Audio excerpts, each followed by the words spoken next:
محترم سامعین اور سامعات، اللہ تبارک و تعالیٰ نے تمہیں ماؤں سے پیدا کیا ہے اور تم کچھ نہیں جانتے تھے، اور اللہ نے تمہیں کان دیے، آنکھیں دیں اور دل دیا تاکہ تم اللہ کا شکر ادا کرو۔ اللہ تبارک و تعالیٰ نے ہمیں شکر ادا کرنے کا حکم دیا ہے، بلکہ ہمیں جو چیزیں عطا کی ہیں ان چیزوں کے مقاصد میں اہم مقصد یہ ہے کہ تم اللہ کا شکر ادا کرو۔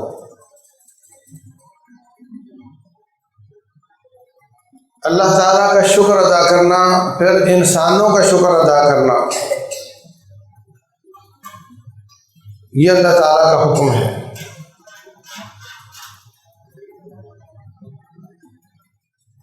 فرمایا وَوَصَّيْنَا الْإِنسَانَ بِوَالِدَيْهِ، ہم نے انسان کو اپنے والدین کے ساتھ اچھا سلوک کرنے کی وصیت فرمائی۔ کیوں؟ اس لیے کہ والدین آپ کو دنیا میں لانے کا سبب ہیں۔ اللہ تبارک و تعالیٰ نے پیدا کیا ہے اور والدین دنیا میں لانے کا سبب ہیں۔ اللہ پیدا نہ کرنا چاہتا، والدین آپ کو دنیا میں لانا چاہتے نہیں لا سکتے تھے۔ اللہ تعالیٰ تمہیں دنیا میں لانا چاہتا، والدین نہ لانا چاہتے، وہ پھر بھی لے آتا ہے۔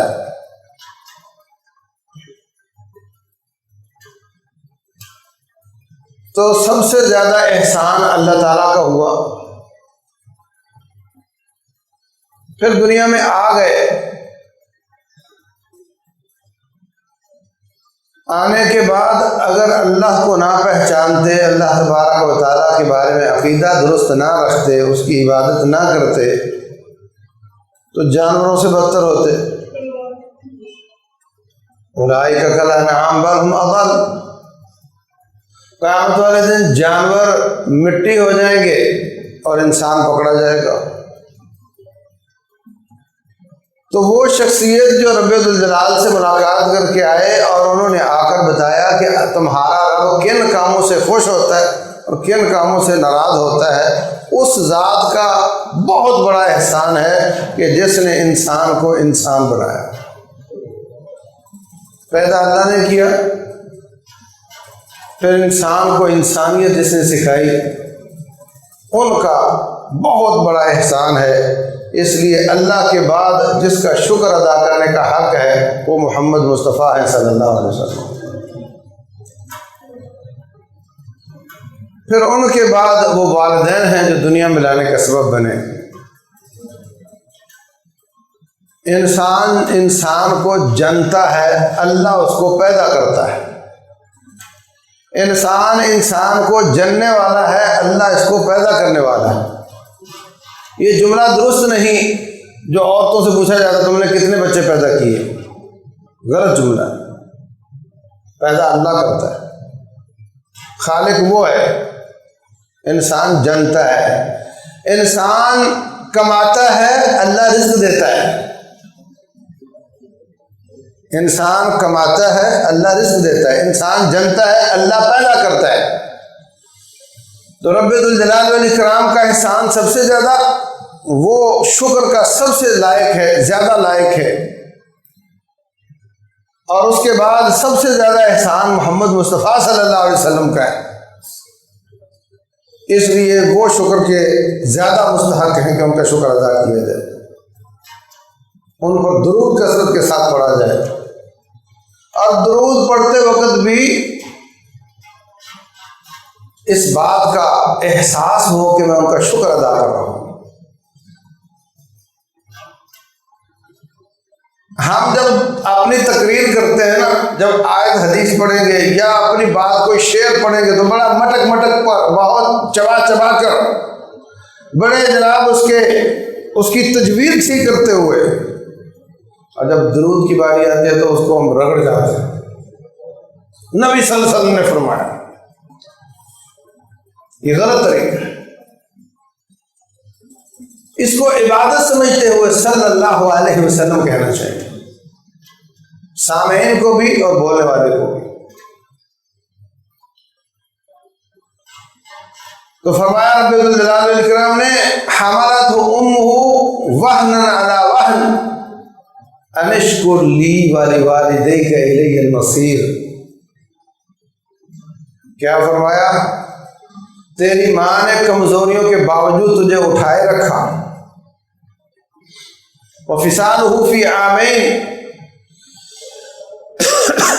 2 سال تجھے دودھ پلایا، اب کیا ہے؟ اشکر لی ولوالدیک، میرا بھی شکر ادا کر، اپنے والدین کا بھی شکر ادا کر۔ اب یہ چھوٹا ہے، والدین کا شکر ادا کرے، اپنے رب کا شکر ادا کرے، اور دوسرے مقام پر فرمایا وَوَصَّيْنَا الْإِنسَانَ بِوَالِدَيْهِ إِحْسَانًا حَمَلَتْهُ أُمُّهُ كُرْهًا وَوَضَعَتْهُ كُرْهًا وَحَمْلُهُ وَفِصَالُهُ 30 شَهْرًا۔ اس کی ماں نے اس کو جنا بھی تکلیف کے ساتھ، اس کو اٹھایا بھی تکلیف کے ساتھ رکھا،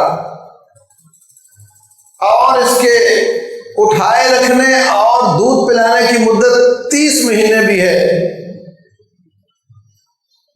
حتی اذا بلغ اشدہ وبلغ 40 سنہ، جب یہ جوان ہو جاتا ہے، اب 40 سال کا ہو جاتا ہے، اب 40 سال میں اکثر کے بچے بھی جوان ہو جاتے ہیں، فرمایا پھر یہ کیا کہتا ہے؟ رب اوزعنی ان اشکر نعمتک التی انعمت علی، یا اللہ مجھے توفیق دے کہ میں اپنے اوپر تیری نعمتوں کا بھی شکر ادا کروں، اور جو میرے والدین کے اوپر تیری نعمتیں ہیں اس کا بھی میں شکر ادا کروں۔ ساری زندگی شکر ہی شکر ہے۔ پیدا ہوا تھا تو ماں والدین کا شکر ادا کر، رب کا شکر ادا کر، بڑا ہو گیا، بچوں والا ہو گیا تو کہا اپنا شکر بھی ادا کر، اپنے رب کے جو انعامات ہیں تیرے والدین پر ان کا بھی تو شکر ادا کر۔ رب اوزعنی ان اشکر نعمتک التی انعمت علی وعلی والدی وان اعمل صالحا ترضاه واصلح لی فی ذریتی انی تبت الیک وانی من المسلمین۔ یہ دعا کس کس کو یاد ہے؟ کتنے لوگ 40 سے کراس کر چکے ہیں، اور قرآن کی آیت اس کا حکم دے رہی ہے کہ 40 سال کے بعد بندہ یہ اپنی اولاد کی اصلاح کے لیے یہ دعا پڑھتا ہے۔ لیکن ہم مسلمان ہیں، بس ٹھیک ہے جتنا قدر دین ہے کافی ہے، اس میں اضافے کی ضرورت محسوس نہیں کرتے۔ یہ ادب آداب ہیں۔ آج یہ شکایت تو آپ کو ہے کہ میڈیا بڑا خراب ہو گیا، بچے بات نہیں سنتے، لیکن جو اللہ تعالیٰ نے ان کی اصلاح کا طریقہ بیان فرمایا، یا اللہ وَأَصْلِحْ لِي فِي ذُرِّيَّتِي، میری اولاد کی اصلاح فرما دے، اِنِّي تُبْتُ إِلَيْكَ وَإِنِّي مِنَ الْمُسْلِمِينَ۔ ہمیں وہ طریقے بھی اپنانے چاہیے جن سے اولادوں کی اصلاح ہوتی ہے۔ اولادوں کی اصلاح شادی والے دن سے شروع ہو جاتی ہے۔ جو لوگ دعا نہیں پڑھتے، فرمایا اس میں شیطان کا حصہ ڈل جاتا ہے، یہ بلٹ ان شیطان کا ساتھی ہے۔ اس کے بعد پھر تربیت کے معاملات، آپ کے گھر کے میڈیا، آپ کے گھر کے ماحول کے معاملات، اور پھر آپ کی گلی محلے کے ماحول، اور پھر آپ کا دعا پڑھتے ہیں یا نہیں پڑھتے ہیں، اللہ اور والدین کا شکر ادا کرتے ہیں یا نہیں کرتے ہیں۔ جو آپ کرو گے وہی اولاد میں آتا ہے۔ والدین سے اچھا سلوک کرتا ہے، بچے بھی آپ کے ساتھ اچھا سلوک کرتے ہیں۔ حضرت مریم علیہ السلام بچہ لے کر اپنی قوم کے پاس آ گئی تو قوم کیا کہتی ہے؟ یا اخت ہارون ما کان ابوک امرأ سوء وما کانت امک بغیا۔ نہ تو تیرا باپ برا تھا اور نہ تیری ماں بدکار تھی، تو بچہ کہاں سے لے کر آ گئی؟ جب تیرے والدین اچھے تھے تو تیرے ساتھ برا ہو نہیں سکتا۔ جب تیرے والدین اچھے تھے تو تیرے ساتھ برا نہیں ہو سکتا، یہ بچہ کہاں سے لگے؟ یہ استدلال ہے ان لوگوں کا کہ والدین اچھے ہوں تو اس کی تاثیر بچوں میں آتی ہے، والدین کسی کے ساتھ برا کریں تو ان کی اولاد کے ساتھ برا ہوتا ہے۔ تو بہرحال آج میں یہ کر رہا تھا کہ اللہ تبارک و تعالیٰ کا شکر ادا کرنا یہ اللہ کا حکم ہے۔ اعملوا آل داود شکرا، اللہ انبیاء کو حکم دیتا ہے اعملوا آل داود شکرا، اے آل داود شکر والے کام کرو۔ شکر زبان سے بھی ہوتا ہے، شکر عمل سے بھی ہوتا ہے، شکر دل سے بھی ہوتا ہے۔ اللہ ابراہیم علیہ السلام کے بارے میں فرماتے ہیں شاکرا لانعمہ، وہ میری نعمتوں کے شکر گزار تھے۔ اجتباہ وہداہ الی صراط مستقیم، حضرت نوح علیہ السلام کے بارے میں فرماتے ہیں انہ کان عبدا شکورا، نوح میرا بڑا شکر گزار بندہ تھا۔ خود رسول اللہ صلی اللہ علیہ وسلم لمبے لمبے سجدے، لمبے لمبے قیام، لمبے لمبے رکوع، ایک ایک رکعت میں 4.5 پارے پڑھ لیے، اور پھر رکوع بھی تقریباً اتنا لمبا، پھر سجدہ بھی تقریباً اتنا لمبا۔ آپ کے پاؤں مبارک پنڈلیاں سوج جاتی۔ آپ نے زندگی میں کبھی ایک رکعت ایسی پڑھی ہے جس میں آپ کے پاؤں سوج گئے ہوں؟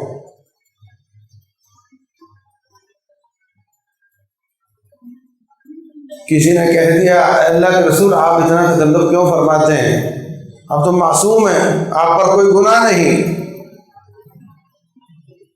تو فرمایا کہ جس ذات نے احسان کیا ہے کہ مجھ پر کوئی گناہ نہیں، میں اس کا شکر گزار بندہ نہ بنوں؟ افلا اکون عبدا شکورا، میں حیران ہوتا ہوں کہ رسول اللہ صلی اللہ علیہ وسلم فرماتے ہیں ابو بکر فی الجنہ، عمر فی الجنہ، عثمان فی الجنہ، علی فی الجنہ، طلحہ فی الجنہ، زبیر فی الجنہ۔ یہ جنتی ہیں، ان کو جنت کا ٹکٹ مل گیا، اس کے بعد انہوں نے نمازیں چھوڑ دی تھی، ہاں زکوٰۃ دینا چھوڑ دیا تھا، جہاد کرنا چھوڑ دیا تھا، کہ مقصد تو جنت لینا وہ ہو گیا۔ اب حتیٰ کہ یہ لفظ بھی بول دیا نبی صلی اللہ علیہ وسلم نے، حضرت عثمان نے تبوک کے معرکے میں اتنا جہاد فنڈ دیا، اتنا دیا، تقریباً کلوؤں کے حساب سے سونا اور چاندی، اور تقریباً 2000 سے زیادہ اونٹ اور لدے لدائے، تقریباً 9 کروڑ روپیہ، آج کل کا ڈالر چڑھا ہوا ہے، تقریباً 15 کروڑ روپیہ ایک مارکے میں جہاد فنڈ دیا۔ نبی صلی اللہ علیہ وسلم فرماتے ہیں آج کے بعد عثمان تو کوئی نیکی بھی نہ کرے تو میں پھر بھی تیری جنت کی شہادت دیتا ہوں۔ کیا عثمان نے اس کے بعد کوئی مال کا نہیں لڑا؟ کیا انہوں نے نمازیں چھوڑ دی تھی؟ ہمیں اپنا پتہ ہی نہیں ہمارا کیا بنے گا، اور ہماری عبادات کی یہ کیفیت ہے، اور ان لوگوں کو یقین ہو گیا تھا، اللہ نے بتا دیا تھا، اس کے باوجود وہ اس نعمت کے شکریہ پر بھی مزید اللہ تعالیٰ کی عبادت کرتے چلے جاتے تھے۔ شکر کا لفظی معنی ہوتا ہے ثنا کرنا، بیان کرنا، وضاحت کرنا۔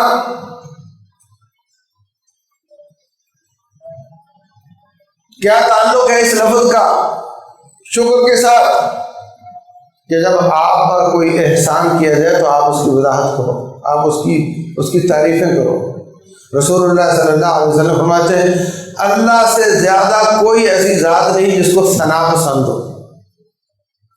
اللہ کو ثنا پسند ہے، اللہ ثنا کا حقدار ہے۔ احق ما قال العبد وکلنا لک عبد، یا اللہ بندہ جتنا چاہے تیری ذات میں مبالغہ کر لے تو اس کا بھی حقدار ہوتا ہے۔ آپ میرے بارے میں کوئی بات شروع کریں وزیر اعظم کے بارے میں بات شروع کریں، وزیر اعلیٰ کے بارے میں بات شروع کریں، مسجد کے بانی کے بارے میں بات شروع کریں، وہ ایسا وہ ویسا، ہو سکتا ہے آپ کو ایسا جملہ بول دیں جو لوگ کہیں کہ نہیں اس کا حق نہیں بنتا، اتنا مبالغہ درست نہیں۔ خود رسول اللہ صلی اللہ علیہ وسلم فرماتے ہیں لا تطرونی کما اطرت النصارى ابن مریم، میری ذات میں اتنا مبالغہ مت کرنا جیسے ابن مریم میں ان کی ماننے والوں نے مبالغہ کیا تھا، لیکن میرے رب کی ذات ایسی ہے جس میں مبالغہ ہوتا ہی نہیں ہے، جتنی چاہو اس کی حمد کر لو، جتنی چاہو ثنا کر لو، جتنے چاہو زمین آسمان کے قلابے ملا دو، وہ اس کا بھی حقدار ہے۔ رسول اللہ صلی اللہ علیہ وسلم رکوع کے بعد اٹھتے ہیں، سمع اللہ لمن حمدہ ربنا ولک الحمد، یا اللہ تیری تعریف۔ اب اندازہ لگاؤ، ہر وقت رب کی تعریف ہے۔ سونے لگے رب کی تعریف ہے، اٹھے الحمدللہ الذی احیانی بعد ما اماتنی، واش روم گئے نکلے الحمدللہ الذی عافانی، الحمدللہ الذی اذهب عنی الاذى وعافانی، کسی مریض کو دیکھا الحمدللہ الذی عافانی مما ابتلاک بہ، ہر بات پر اللہ کا شکر۔ الحمد سمع اللہ لمن حمدہ ربنا ولک الحمد ملء السماوات والارض، یا اللہ تیری اتنی تعریفیں ہیں جس سے زمین آسمان بھر جائے۔ زمین آسمان تو اللہ کی مخلوق ہے، ہمیں نظر آتی ہے، لیکن ہو سکتا ہے اللہ کے پیمانے اس سے بھی بڑے بڑے ہوں جو ہمیں نظر نہیں آتے، اس لیے فرمایا وَمِنْ أَوَاشِتَ مِنْ شَيْءٍ بَعْدُ، یا اللہ اس کے بعد جو جو پیمانے تو چاہتا ہے وہ بھی تیری تعریف سے بھرتے۔ اہل الثناء والمجد، ہر قسم کی تعریفوں اور بزرگیوں کے تو ہی لائق ہے۔ حق ما قال العبد، بندہ جتنا چاہے مبالغہ کر لے تو اس کا حقدار ہے۔ وَكُلُّنَا لَكَ عَبْدٌ، اور ہم سب تیرے بندے ہیں۔ کبھی فرماتے ہیں سبحان اللہ وبحمدہ، اللہ تیری تعریفیں ہیں، تو پاک ہے، کتنی عدد خلق ہی جتنی اس کی مخلوق ہے۔ اللہ اکبر، یہ فضائیں خوردبین سے دیکھو تو مخلوقات سے بھری ہوئی ہیں، ہمیں کوئی نظر نہیں آتا۔ ایک گھنٹہ پہلے مسجد خالی تھی مگر خربوں خربوں مخلوق اس میں موجود تھی جو ہمیں نظر نہیں آتی۔ پانی کا ایک ڈول لو آپ کو صاف نظر آتا ہے مگر اس میں خربوں خربوں مخلوقات ہیں اللہ کی۔ اینٹ اٹھاؤ نیچے سے مخلوقات نکلتی ہیں۔ تیسرا حصہ خشکی ہے، دو حصے پانی ہے، اس کے ایک ایک ڈول میں جو اللہ تعالیٰ کی مخلوقات ہیں، پھر فضاؤں میں، پھر آسمانوں پر۔ سبحان اللہ، اس آسمان کے نیچے تمہاری زمین کی کیا اوقات ہے کوئی اوقات؟ اس آسمان کے نیچے اتنے اتنے بڑے سیارچے ہیں جو اس زمین سے خربوں خربوں گنا بڑے ہیں اور ہماری آنکھ کو نظر نہیں آتے۔ اتنا بڑا آسمان، اور اس آسمان کے اوپر رسول اللہ صلی اللہ علیہ وسلم فرماتے ہیں لیس علیہا موضع شبر اطت السماء، آسمان چیختا ہے، جیسے کوئی وزنی آدمی تختے پر چڑھ جائے تو تختہ چیختا ہے، فرمایا آسمان چیخ رہا ہے۔ وحق لہا ان تعد، اس کا حق بنتا ہے کہ وہ چیخے، اس لیے کہ اس پر ایک بالشت بھی خالی جگہ نہیں جہاں اللہ کا کوئی نہ کوئی فرشتہ اللہ کی عبادت کر رہا ہے۔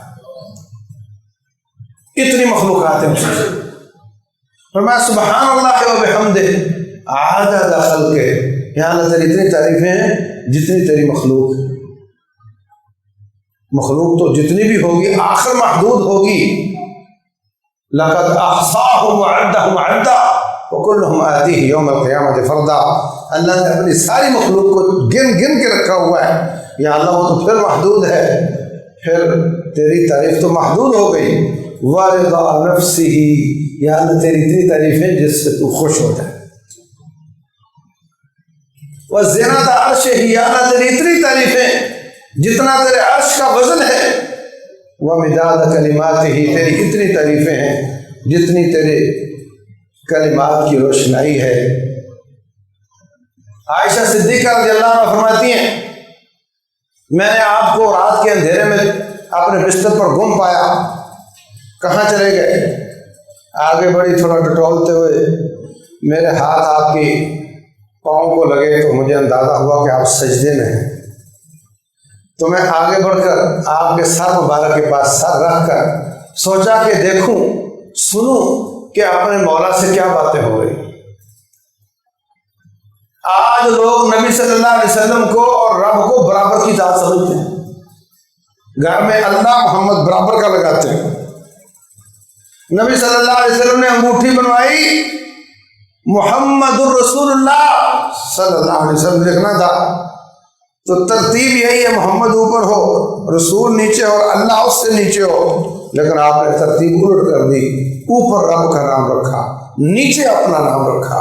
اللہ اکبر، یہ سجدہ کر کے رب کے سامنے رات کے اندھیروں میں کیا کہہ رہے ہیں؟ عائشہ صدیقہ رضی اللہ عنہا فرماتی ہیں میں نے غور کیا، سننے کی کوشش کی، تو آپ یہ کہہ رہے تھے اللہم انی اعوذ برضاک من سخطک، یا اللہ میں تیری ناراضگی سے بچنے کے لیے تیری رضا کی پناہ میں آتا ہوں، وبمعافاتک من عقوبتک، تیری سزا سے بچنے کے لیے تیری معافی کی پناہ میں آتا ہوں، وبک منک، تجھ سے تیری پناہ مانگتا ہوں، لا احصی ثناء علیک، یا اللہ میں تیری تعریفیں شمار نہیں کر سکتا، انت کما اثنیت علی نفسک، تیری اتنی تعریفیں جتنی تو اپنی خود کر لے، میں نہیں کر سکتا۔ اور جب قیامت کا دن ہوگا، ساری کائنات پریشان ہوگی، نیک بھی بد بھی اس بات سے پریشان ہے کہ اللہ تعالیٰ حساب شروع نہیں کروا۔ لوگ آدم علیہ السلام کے پاس جائیں گے، وہ معذرت کر دیں گے، نوح علیہ السلام، ابراہیم علیہ السلام، موسیٰ، عیسیٰ علیہ السلام معذرت کر لیں گے، پھر میرے پاس آئیں گے، میں کہوں گا تمہاری سفارش میں کروں گا، آنا لہا، میں سر سجدے میں گرا دوں گا۔ سب انبیاء یہ کہیں گے آج مولا اتنا غضبناک ہے جتنا کبھی نہیں ہوا، میری تو ہمت نہیں کہ میں اس سے بات کروں۔ اللہ تعالیٰ اس مخصوص اور زیادہ غصے کو ختم کرنے کے لیے مخصوص حمد و ثنا کے لفظ مجھے سکھائے گا، مخصوص حمد و ثنا کے لفظ اس وقت مجھے الہام کرے گا، میں سجدے میں پڑھ کر وہ اللہ کی تعریفیں کروں گا، اس کے بعد رب الجلال خوش ہو جائے گا اور فرمائے گا ارفع رأسک، اپنا سر اٹھائیے، سل تعطا، مانگیے میں دینے کے لیے تیار ہوں، واشفع تشفع، شفاعت کیجیے میں شفاعت ماننے کے لیے تیار ہوں۔ اللہ کی تعریفیں یہ اس کا شکر ہے، بندے کی تعریف بندے کا شکر ہے۔ رسول اللہ صلی اللہ علیہ وسلم فرماتے ہیں من لم یشکر الناس لم یشکر اللہ، جو انسان کا شکر ادا نہیں کرتا وہ رحمان کا شکر بھی ادا نہیں کرتا۔ سبحان اللہ، اللہ کو ہم سے کیا غرض ہے، ہم ایک دوسرے کا شکر ادا کریں نہ کریں اس کی شان میں کیا فرق پڑتا ہے، لیکن تیرا اتنا خیال ہے اس کو کہ اس نے کہا پہلے اس کا شکر ادا کر پھر میرا ہوگا، ورنہ میرا بھی نہیں ہوگا۔ یہ وفا ہے میرے مولا کی۔ رشتہ داریاں ہوتی ہیں نا، روٹھے منوائے جاتے ہیں، میری شادی پہ آنا، کہتا ہے نہیں میرا بھائی ناراض ہے میں نہیں آ سکتا، پہلے اس کو منا، ہاں نا۔ کتنا گہرا تعلق ہے تیرا رب کے ساتھ، وہ فرماتے ہیں اس کا شکر ادا کرو گے تو میں مانوں گا ورنہ میں نہیں مانتا۔ یہ وفا ہے۔ انسان کا شکر کیسے ادا ہوگا، رحمان کا شکر کیسے ادا ہوگا؟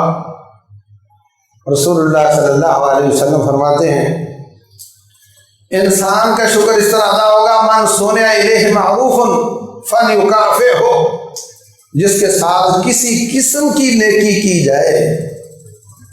ہم تو نعمت کش ہیں، ہم تو ڈکارنے والے ہیں، ہم تو ناشکرے ہیں۔ نعمتیں، ہم نعمتوں کو نعمت ہی نہیں سمجھتے، نعمت کی قدر دانی نہیں کرتے۔ شکر کی پہلی سیڑھی یہ ہے کہ کسی کے چھوٹے احسان کو بڑا سمجھا جائے۔ اللہ تعالیٰ کا نام شکور ہے نا، کیوں؟ کیا وہ بندوں کا شکر ادا کرتا ہے؟ شکور کا معنی قدردان، بندے کی چھوٹی نیکی کو بھی بڑی بنا دیتا ہے۔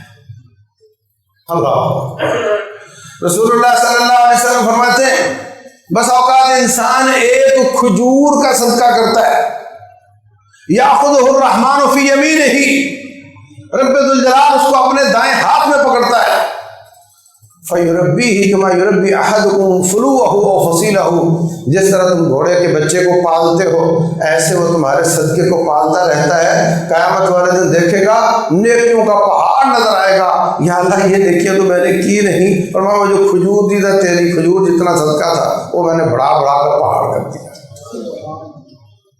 یہ ہے شکور، یہ شکور ہے۔ اللہ اکبر، فرمایا من ہم بحسنۃ فلم یعملها۔ آپ نیکی کا ارادہ کرتے ہیں، جب انسان درس میں بیٹھا ہوتا ہے تو کافی نیکیاں کرنے کو دل چاہ رہا ہوتا ہے نا، پھر رات گئی بات گئی، اسی وقت چوٹ لگا دینی چاہیے۔ لوہا گرم ہوتا ہے، ایمان اپ ہوتا ہے، اسی وقت چوٹ لگا دینی چاہیے، عزم پختہ کر لینا چاہیے کہ جو نیکی بتائی جا رہی ہے آج کے بعد یہ کروں گا، جو گناہ بتایا جا رہا ہے آج کے بعد یہ نہیں چلے گا۔ فرمایا جو نیکی کا ارادہ کر لیتا ہے، عزم کر لیتا ہے، پھر کسی وجہ سے نہیں کر پاتا، کتب اللہ لہ حسنہ، شکور رب اس کو خالی عزم کرنے پر ہی نیکی دے دیتا ہے۔ ومن ہم بحسنۃ فعمل بها، جو نیکی کا ارادہ کر کے اس کو توفیق مل جائے وہ کر بھی لے، کتب اللہ لہ عشر حسنات، من جاء بالحسنۃ فلہ عشر امثالها ومن جاء بالسیئۃ فلا یجزى الا مثلها وهم لا یظلمون۔ اللہ تبارک و تعالیٰ اس کو کم از کم 10 گنا دیتا ہے، اور یہ اللہ تعالیٰ کے شکور ہونے کی دلیل ہے کہ اللہ ہر نیکی کا اجر دنیا میں بھی دیتے ہیں، ہر نیکی کا اجر دنیا میں دیتے ہیں۔ آپ سمجھتے ہو نماز پڑھیں گے تو آخرت اچھی ہوگی؟ نہیں۔ ایک ڈاکٹر کہتا ہے مسلمان کو کبھی کمر کی درد نہیں ہو سکتی، مسلمان کبھی پاگل نہیں ہو سکتا، ٹینشن کا شکار نہیں ہو سکتا۔ وجہ یہ کہ یہ نماز پڑھتا ہے۔ اب مسلمان اگر پورے دل کے ساتھ نہ پڑھے، عبادت سمجھ کر نہیں عادت سمجھ کر پڑھے، ٹھیک طریقے سے رکوع سجدہ نہ کرے، اس کو تکلف سمجھے، تو پھر اس کو درد بھی ہوگی، پھر وہ ٹینشن کا شکار بھی ہوگا، ڈپریشن میں بھی، اسٹریس میں بھی جائے گا۔ لیکن اگر نبوی طریقے کے مطابق نماز پڑھے گا، ڈاکٹر کافر ہے کہتا ہے مسلمان کبھی نہ ٹینشن کا شکار ہو سکتا ہے اور نہ کبھی اس کو کمر کی درد ہو سکتی ہے۔ یہ اجر ہے جو اللہ تعالیٰ ان عبادات پر دنیا میں دیتا ہے۔ ڈاکٹر کہتے ہیں لمبا رکوع سجدہ کرنے سے خون کا دورانیہ چہرے اور دماغ کی طرف زیادہ ہو جاتا ہے، اس سے انسان زیادہ ذہین ہو جاتا ہے، منہ کے دھبے داغ ختم ہو جاتے ہیں، روزہ رکھنے سے اس کے وہ کیڑے مر جاتے ہیں جو کسی دوائی کے ساتھ نہیں مرتے۔ یہ ڈاکٹر بول رہے ہیں۔ اللہ تعالیٰ، ہم تو اس لیے عبادت نہیں کرتے، لیکن اللہ فرماتا ہے ایسا ہے۔ فرمایا ان الصلاۃ تنہی عن الفحشاء والمنکر، نماز بے حیائی برائی سے روکتی ہے، دنیا میں آخرت میں۔ آخرت میں تو کوئی برا نہیں ہوگا، کوئی بے حیا نہیں ہوگا، سب نیک ہو جائیں گے۔ یہ اس جہان میں روکتی ہے۔ یا ایھا الناس اعبدوا ربکم الذی خلقکم والذین من قبلکم لعلکم تتقون، اور لوگوں اپنے رب کی عبادت کرو جس نے تمہیں پیدا کیا، تم سے پہلے لوگوں کو پیدا کیا، تاکہ تمہیں اللہ کا خوف آ جائے۔ یہ خوف مرنے کے بعد تو ابو لہب بھی، ابو جہل بھی، فرعون بھی بڑا نیک ہو گیا، رب سے ڈرنے لگ گیا تھا۔ یہ خوف اس جہان میں پیدا ہوتا ہے اور یہ اس جہان کا اجر ہے۔ اللہ فرماتے ہیں من عمل صالحا من ذکر او انثى وهو مومن، جو آئیڈیالوجی، افکار، نظریات، تھیوری وہ بھی اچھی کر لے، من عمل صالحا پریکٹیکل بھی اچھا کر لے، فَلَنُحْيِيَنَّهُ حَيَاةً طَيِّبَةً، ہم اس کی زندگی کو بہترین زندگی بنا دیتے ہیں۔ کون سی زندگی؟ یہ والی، وَلَنَجْزِيَنَّهُمْ أَجْرَهُمْ بِأَحْسَنِ مَا كَانُوا يَعْمَلُونَ، اور مرنے کے بعد بھی اجر بہت اچھا دیں گے۔ تو یہ اللہ کے شکور ہونے کی نشانی ہے، دلیل ہے کہ اللہ تعالیٰ ہر طاعت، ہر فرما برداری کا اجر دنیا میں بھی دیتا ہے، اور دنیا کا اجر 10 گنا دیتا، اور آخرت میں نہ جانے کتنا دے گا۔ یہ اللہ تعالیٰ کے شکور ہونے کی نشانی ہے۔ رسول اللہ صلی اللہ علیہ وسلم کے بارے میں صحابہ کرام فرماتے ہیں، آپ کو اگر کوئی جلی ہوئی کھری پایا، بکری کا پایا لا کر دیتا، جی حضرت یہ قبول فرما لیں، اب ایک پایا آپ کو کوئی دے گھر لا کر، کیا کہو گے؟ اور آپ نے کبھی رد نہیں کیا تھا، بلکہ اس پر پہلے سے زیادہ دیتے تھے، دینے والے کو اور دیتے تھے۔ کبھی کسی سے قرض اٹھایا ہو، نبی صلی اللہ علیہ وسلم نے ادا کرتے وقت زیادہ دیتے تھے۔ طے کر کے زیادہ دینا سود ہے، اور بغیر طے کیے زیادہ دینا یہ اخلاق مصطفیٰ ہے صلی اللہ علیہ وسلم، یہ اس کا شکریہ ہے۔ ہم تو دیتے ہی نہیں، پھر چکر لگتے ہیں، پھر پنچایت بیٹھتی ہے، پھر کیس ہوتے ہیں، پھر قسطیں ہوتی ہیں، یہ نہ شکریہ اس کی۔ شکر گزاری یہ ہے کہ وعدہ کیا جائے وقت پر، اور اگر 1000 لیا ہے تو 1100 اس کو دیا جائے، یہ شکر ہے۔ تو تھوڑے کو زیادہ سمجھ کر زیادہ اجر اس کا ادا کرنا، یہ اس کا شکریہ ہے۔ اللہ تبارک و تعالیٰ آپ کی چھوٹی نیکی کو زیادہ بنا دیتا ہے۔ انسان آپ کے ساتھ خیر کرے، ہم اس کو کیا کیا اس نے، ہم کہتے ہیں اس کے پاس اتنا پیسہ تھا، اگر اس نے 10,000 دیا تو کیا تیر مار لیا، ہم اس کا آڈٹ کرنا شروع کر دیتے ہیں۔ یہ نہیں دیکھتے کہ میرے ساتھ اس نے کیا اچھا سلوک کیا، میں اس کا شکریہ ادا کروں۔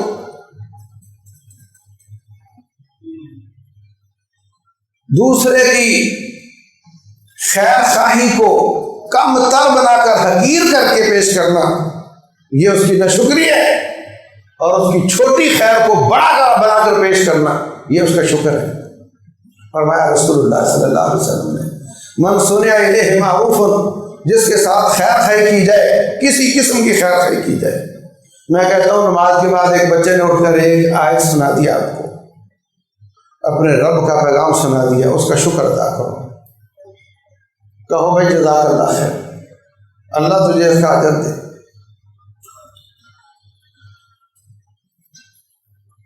کسی درس میں بیٹھے آپ کو بات سمجھ آئی، اس کا شکر ادا کرو۔ فرمایا جس کے ساتھ خیر کی جائے فلیکافئہ، اس کو اس کا شکر ادا، اس کا بدلہ دینا چاہیے، پہلا درجہ بدلہ دینا چاہیے۔ آپ اللہ تعالیٰ نے آپ کے ساتھ خیر خواہی والا معاملہ رکھا ہے، اللہ نے آپ کو وسعت دی ہے، تو آپ جزاک اللہ خیر پر ہی رکھا رہے ہیں، یہ درست نہیں۔ فرمایا فلیکافئہ، آپ کو کسی نے کچھ دیا تو آپ اس کو زیادہ دیں۔ فَإِن لَّمْ يَجِدْ مَا يُكَافِئُهُ، اگر اس کے پاس اس کو دینے کے لیے کچھ نہیں، فَلْيُثْنِ عَلَيْهِ، اس کی تعریفیں کرے۔ تعریفیں کیا کرے؟ جس مجلس میں بیٹھا، یہ قلم جو ہے نا مجھے فلاں بھائی نے دیا ہے، جہاں گیا، ہاں یہ قلم مجھے، یہ گھڑی مجھے فلاں بھائی نے دی ہے، اس کی تعریفیں کرے، حتیٰ کہ اس کا دل مطمئن ہو جائے کہ میں نے اس کا حق ادا کر دیا۔ دوسری روایت میں فرمایا فَلْيُثْنِ عَلَيْهِ، اس کی تعریفیں کرے۔ ایک روایت میں فرمایا فَلْيُثْنِ عَلَيْهِ، اس کی تعریفیں کرے. میں نے شروع میں کہا کہ شکر کا معنی اظہار، نعمت کا اظہار کرے، ہڑپ نہ کر جائے، اس کو ہضم نہ کر جائے.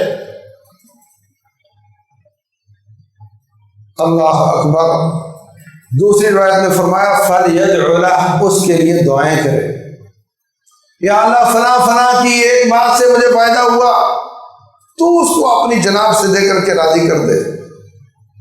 اس کے لیے دعائیں کرے حتیٰ کہ آپ کا دل مطمئن ہو جائے کہ میں نے اس کی اس کے کیے ہوئے احسان کا بدلہ دے دیا. اور فرمایا جو انسانوں کا شکر ادا نہیں کرتا وہ میرا شکر بھی ادا نہیں کرتا. کافروں میں یہ عادت موجود ہے، آپ ان کے ساتھ کوئی بھی خیر کا معاملہ کرے وہ کم از کم تھینک یو کہہ دیتے ہیں. آپ کے ساتھ کوئی مس ہیپ کر لیں، چلتے ہوئے آپ کے پاؤں پر پاؤں آ گیا، وہ سوری کر لیتے، معذرت کر لیتے. یہ چیزیں میرے مصطفیٰ علیہ السلام نے سکھائی. یہ انہوں نے بیان کیا ہے کہ ہمیں لوگوں کے شکریہ ادا کرنے چاہیے. اگر نہیں ادا کریں گے تو ادائیگی نہ کرو تو کیا ہوتا ہے؟ بوجھ بڑھتا چلا جاتا ہے. ادائیگی نہ کرو تو کیا ہوتا ہے؟ بوجھ بڑھتا چلا جاتا ہے. بندوں کا شکر ادا نہ کرو، اللہ فرماتے ہیں میرا شکر ادا نہیں ہوا. اللہ کا شکر ادا نہ کرو تو کیا سمجھو؟ آپ کو بتایا گیا کہ شرک کرو گے تو جہنم جاؤ گے، ہاں نا؟ نماز نہیں پڑھو گے تو جہنم جاؤ گے. اس پر آپ نے پہرا دیا. لیکن شکر نہ ادا کرنا بھی اتنا ہی بڑا جرم ہے جتنا شرک کرنا، جتنا نماز نہ پڑھنا. اس لیے کہ شرک کرنا بھی ناشکری ہے. اللہ تعالیٰ فرماتے ہیں ما یفعل اللہ بعذابکم، میں نے تمہیں عذاب دے کر کیا کرنا ہے. ان شکرتم وآمنتم، اگر تم شکر ادا کرو تو میں نے تمہیں سزا دے کر کیا کرنا ہے. کیا مطلب؟ کہ جہنم جانے کا سبب ہی نہ شکری ہے. فرمایا میں نے جہنم میں جھانک کر دیکھا فإن أكثر أهلها النساء، جہنم میں اکثریت عورتوں کی تھی. پوچھا گیا کیوں؟ فرمایا تکفرن العشیر، اس لیے کہ شوہر کی ناشکری کرتی. وہ شوہر کی ناشکری کر کے جہنم میں چلے جائے، تو رب کی ناشکری کرے تو بھی نہ جائے گا.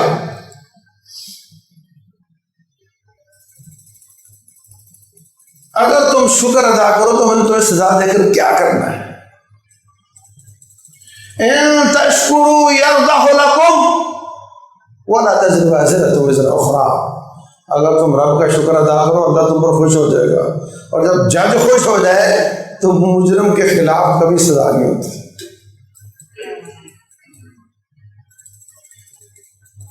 اور فرمایا وَإِذْ تَأَذَّنَ رَبُّكُمْ لَئِن شَكَرْتُمْ لَأَزِيدَنَّكُمْ، تیرے رب نے اعلان کیا اگر تم شکر کرو گے تو ہم اور دیں گے. وَلَئِن كَفَرْتُمْ إِنَّ عَذَابِي لَشَدِيدٌ، اگر نہ شکری کرو گے تو پھر میری سزا بڑی سخت ہے. جس شخص پر کوئی انعام و احسان ہوا ہو پھر وہ اس سے چھن جائے یا کم ہو جائے، اس کو اپنا آڈٹ کرنا چاہیے کہ کہیں نہ شکری ہوئی ہے، ورنہ یہ نعمت بڑھنی چاہیے تھی. رب کا وعدہ ہے شکر کرو گے تو میں اور دوں گا. آپ کا کیا خیال ہے؟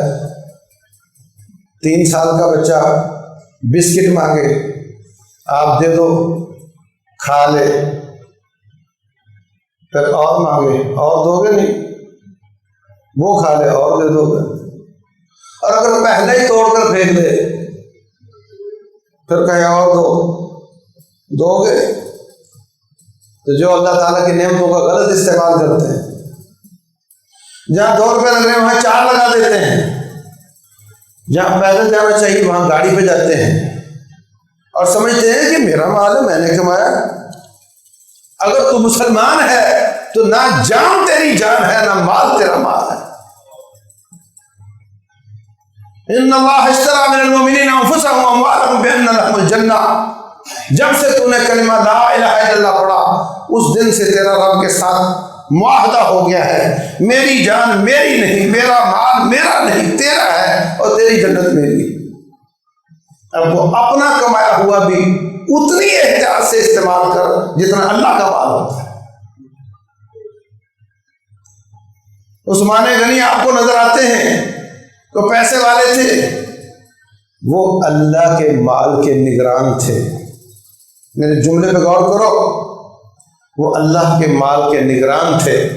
جب ایک آواز آئی کہ رب اپنا مال اٹھانا چاہتا ہے، ایک جملہ نہیں بولا، لے جاؤ، میں تو نگران تھا، لے جاؤ، یہ رب کا ہے۔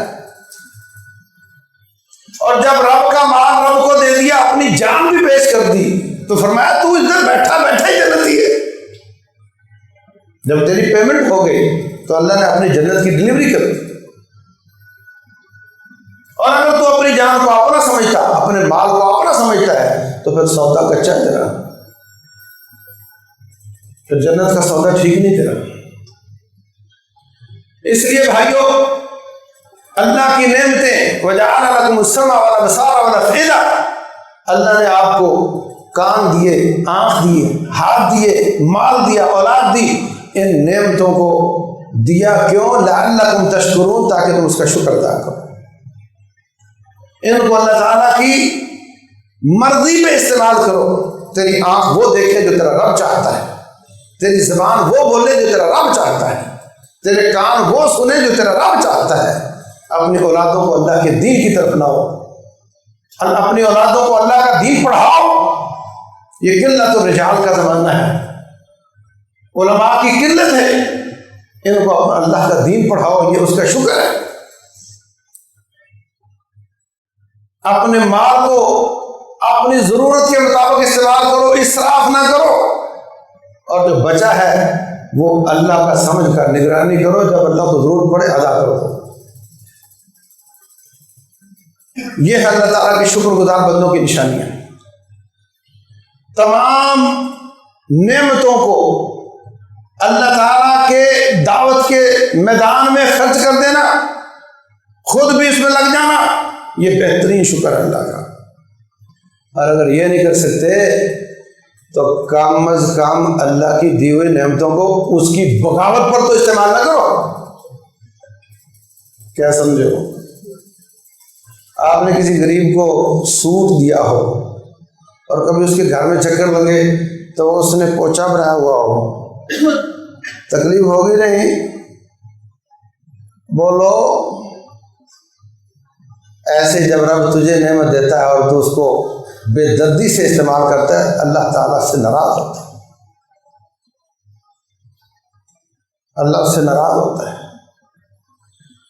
اس کی قدردانی یہ ہے کہ اس کو اس کی جگہ پر ٹھیک طریقے سے استعمال کیا جائے۔ ضروری نہیں کہ رب کی دی ہوئی ساری تو نہیں استعمال کرنی ہے، لوگوں کو تو جنت بناؤ۔ یاد رکھو، کبھی کسی نے جتنا کمایا اتنا کھایا نہیں۔ آپ کے گھر میں کوئی مانگنے کے لیے آتا ہے، ایک روٹی دے دو، آپ نے دے دی، اس نے کھا لی، وہ روٹی تیری تھی اس کی تھی؟ اگر تیری تھی تو وہ کیوں کھا گیا؟ اور اگر اس کی تھی تو اس کا صاف مطلب ہے کہ تیری کمائی میں لوگوں کا حصہ ہے، اس کو ادا کر۔ اگر نہیں کرتا تو پھر اللہ اپنا حصہ نکلوانا جانتا ہے، کوئی نہ وہ کھڈا ایسا نکالے گا، سارے پیسے اس میں جاتے چلے جائیں گے۔ تو یہ پاکستان اللہ تعالیٰ کی بہت بڑی نعمت ہے۔ جو دنیا میں چکر لگانے والے لوگ ہیں، میں بھی متعدد ممالک میں جا چکا ہوں، ایسا ملک دنیا میں کہیں نہیں جتنی آپ کو اسلام پر عمل کرنے کی یہاں آزادی ہے، دنیا میں کہیں نہیں۔ آج میں آپ کے سامنے بات کر رہا ہوں، میرے سامنے کوئی پیپر نہیں ہے۔ آپ کسی اور ملک میں بغیر پیپر کے اور بغیر ان کے پڑھائے ہوئے پیپر کے بول سکتے؟ یہ اللہ تعالیٰ کی بہت بڑی نعمت ہے۔ آزادی بہت بڑی نعمت ہے، ملک بہت بڑی نعمت ہے۔ اس کا شکریہ یہ ہے کہ اس آزادی کو استعمال کر کے اللہ کے دین کی دعوت کو عام کیا جائے۔